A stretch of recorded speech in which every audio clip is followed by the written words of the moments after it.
I've lived my whole life in southern New Jersey, surrounded by dense woods and old tales. But nothing ever truly scared me until that one night. I was staying at my cousin's place on the outskirts of Pine Barrens, an area locals avoid after dark.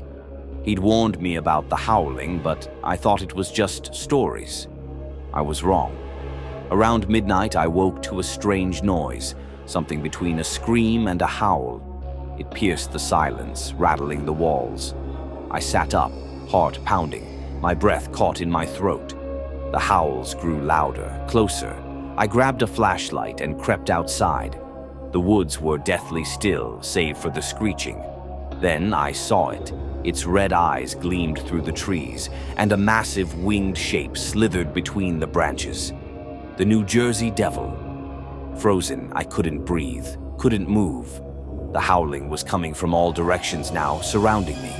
I stumbled backward, nearly tripping over a root.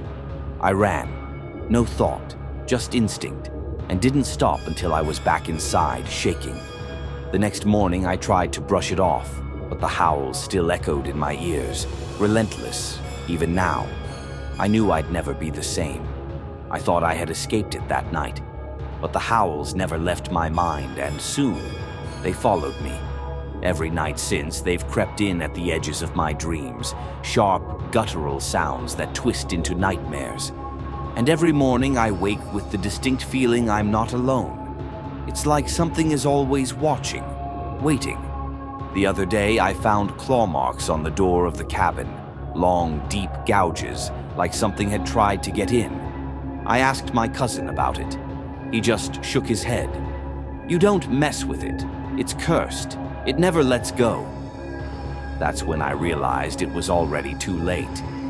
Last night, the howls were louder than ever. This time, I couldn't ignore it. I opened the door, feeling a cold wind rush past me. Through the trees, its red eyes glowed, brighter than before. It was closer. Before I could run, the wind stopped. Everything went still. And then, its voice, deep and rasping, whispered my name. "I'm still here, but I don't think I'll ever leave this place. The devil owns me now."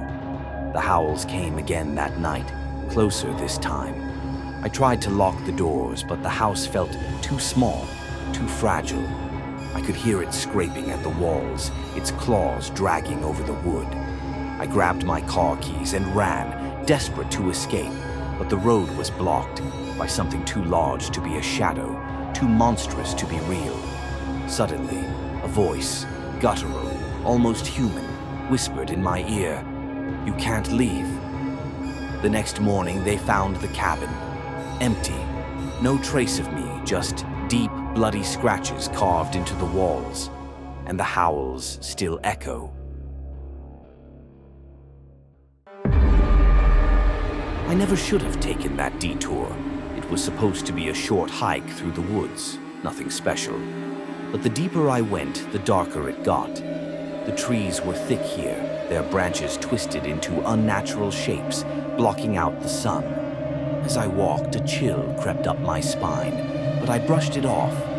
I was 30, not some kid spooked by the forest. After what felt like hours, I stumbled across an old cabin. It was weathered, almost swallowed by the forest, but still standing. Something about it pulled me in. Curiosity, I guess. The door was cracked open, the wood creaking as I nudged it with my foot. The air inside smelled like rot and mildew.